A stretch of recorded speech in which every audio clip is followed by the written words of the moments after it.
6 o'clock on a Wednesday morning. Thanks for joining us here. I'm Drew Carney. And I'm Corey Rose. As you get ready to head out the door, we have some traffic trouble to warn you about that could hold up your commute. Our Brianna Fernandez has called a traffic impact alert. What are you seeing out there?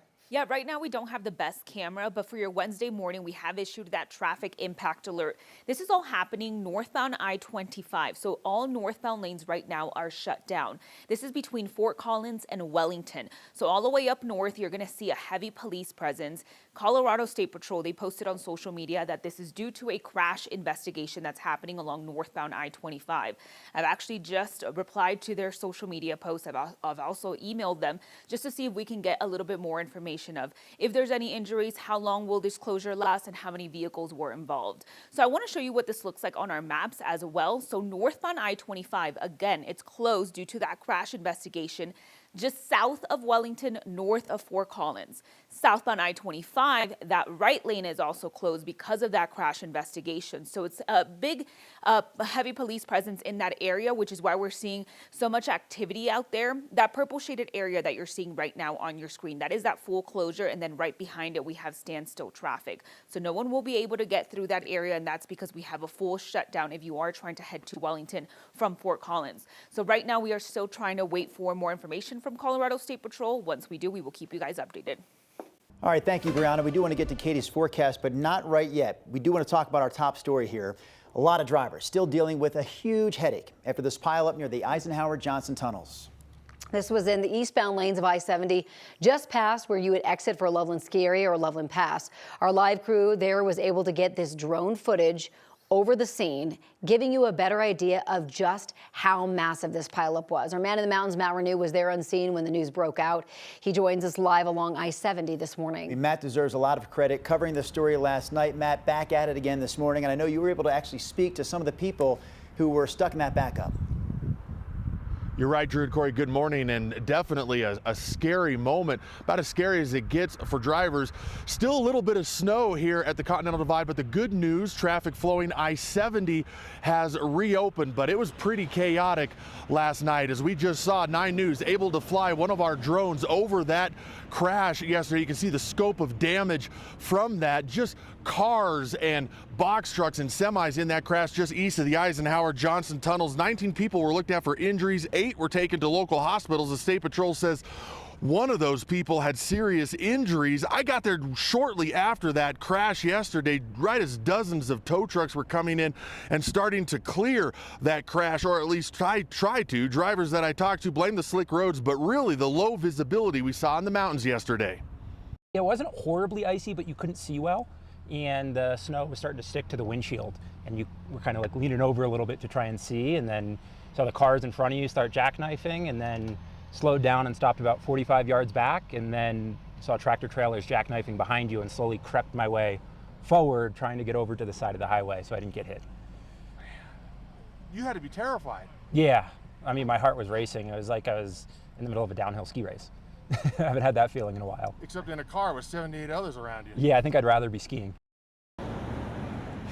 We'd all rather be skiing than involved in the pileup we saw yesterday. Bobby, by the way, did all right in that crash. He was able to pull over, really wasn't involved too much. He just had knee surgery, so he had a brace on. Really didn't want to spend any more time in the hospital, so he's doing great. But again, 8 people taken to local hospitals from that pileup yesterday. A lot of cars taken to tow yards around the mountains. In about 30 minutes or so, my colleague Courtney Yoon is going to be giving us some tips on what to do if you are involved in a multi-car pileup like that, and how you go through the process and all the steps you need to do after that. Reporting from the Eisenhower Johnson tunnels, I'm Matt Renew, 9 News. Corey, Drew, just an absolute disaster east of the Eisenhower Johnson tunnels yesterday. Been up here a long time, seen a lot of pileups. Never have I seen a pileup like that. Glad everything got cleaned up. All right, great work by you, Matt, over the course of the last 12 hours. We'll have more from Matt coming up at 6 o'clock, or pardon me, 7 o'clock. We do want to talk more about what Matt just mentioned, Courtney's report. All the drivers impacted here really going to be dealing with a tough insurance situation. So Courtney is in Breckenridge this morning at one of the tow yards where cars have been taken. She's going to break down the next steps for those drivers. Again, coming up in our next half hour. If you can't stick around until then, you can scan that QR code on your screen, download our 9 News app, stream all of our newscasts on all your devices, all for free. So when conditions are bad and visibility is low, Consumer Reports has some tips that could save you from getting involved in a crash like this. It's not enough to avoid tailgating. Keep an eye on your rearview mirror. If someone is tailgating you, move to the side, just let them pass. It's also a good idea to avoid driving directly alongside other vehicles in case they swerve. Avoid sudden, jerky movements and watch for warning signs alongside the road. With more mountain snow in the forecast, you may be wondering whether we could see more difficult driving conditions like these. All right, Katie's here with us now. You were tracking two systems all week. We saw the first one yesterday, the bigger one coming up on Friday. Yes, and more mountain snow. I personally have already done the seasonal changeover from snow tires to regular tires. So just want to give drivers a warning, especially with fresh snow in the mountains that we're tracking for Friday. Be careful. I've also never seen anything like that on I-70 with that many cars involved. So just a warning to really be careful as we track our next system that will be rolling in starting Friday morning. But let's get you out the door. What a beautiful sight, at least over Copper Mountain, a fresh layer of snow just yesterday, barren conditions on the side of the mountain there. So it's been great to see some fresh snowfall for the ski resorts that are still open, but for the most part, the storm is moving out. We are still seeing some lingering snow shower activities up into portions of the mountains, so you will mainly find wet roadways this morning, but some slick spots still left over, and it is dry here for the Denver area. Great to pick up some scattered shower activity yesterday. The winds picked up, the showers rolled in, but this morning we've cleared out and it's cool. Low 40s currently out at the airport and upper 40s downtown. So stepping out the door this morning, you probably want a sweatshirt, a light jacket, layer up, because by 10 o'clock, 56, it'll be pleasant this afternoon. Sunglasses and sunscreen. Not a lot of cloud coverage expected for today. Mild temperatures return by 3 p.m.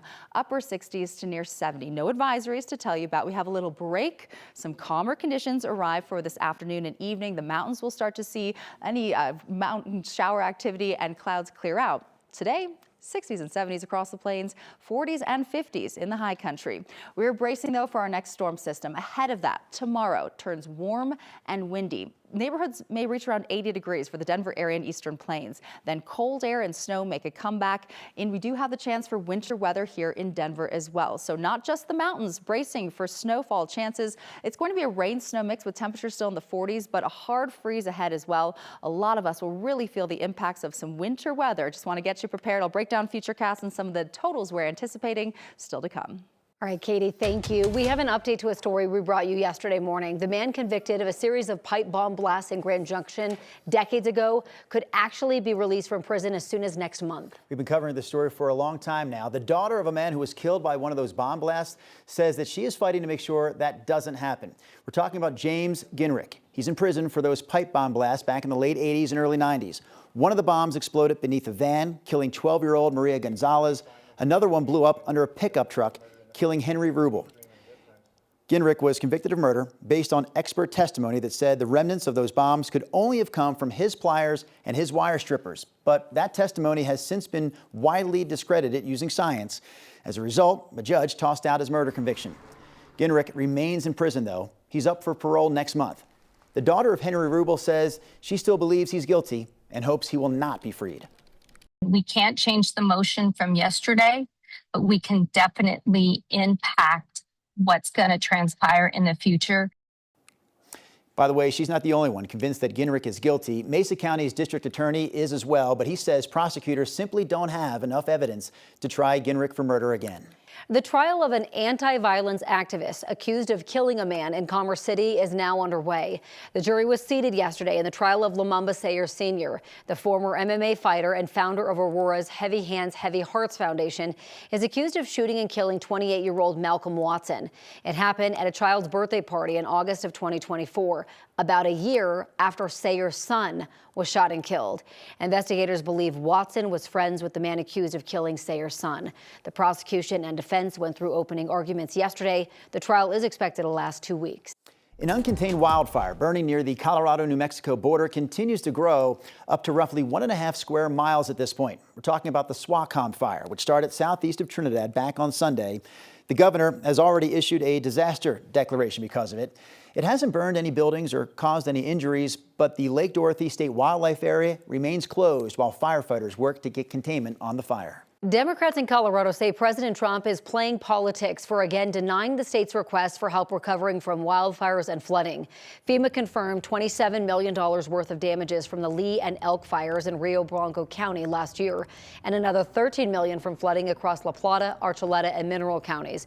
The Trump administration blocked federal disaster aid for both of the floods and the fires. The state appealed and was denied again this week. The county did everything right. We documented the damage. We met the thresholds and we made our case. This is not a red or blue issue. These are residents that are needing assistance. According to the Associated Press, President Trump's approved major disaster aid to Republican-leaning states about twice the rate he approves aid requests from Democratic ones. Colorado's emergency management leaders are saying without the federal funding, recovery efforts will take longer and Coloradans will have to foot more of the bill. Arapahoe County is now under a stage 2 burn ban, meaning more restrictions on fires. We're going to show you some of those restrictions right here. No campfires, no fire pits, even if they're in permanent structures. Also, no charcoal grills, no wood burning fires, and no fireworks. And also, keep in mind, no open burning of debris or in open fields. Just this week, as an example, there was a fast-moving fire in Deer Trail, southeast of Byers. It burned about 100 acres. No buildings were damaged and no one was hurt, but the sheriff's office says it just goes to show how dangerous a small spark can be, especially in these super dry conditions. Meanwhile, another day, another city implements water restrictions. This time, it's the city of North Glen. They're under a stage 2 drought, and that means mandatory water restrictions for residents and businesses. City leaders say the warm and dry winter has left water supplies low, especially in the Clear Creek watershed. That provides much of the North Glen's water. Under the new rules, outdoor watering is limited to 2 days a week and only before 10 a.m. or after 6 p.m. Customers who use more than 18,000 gallons a month will face additional fees, and people who violate the restrictions could be fined $1,000.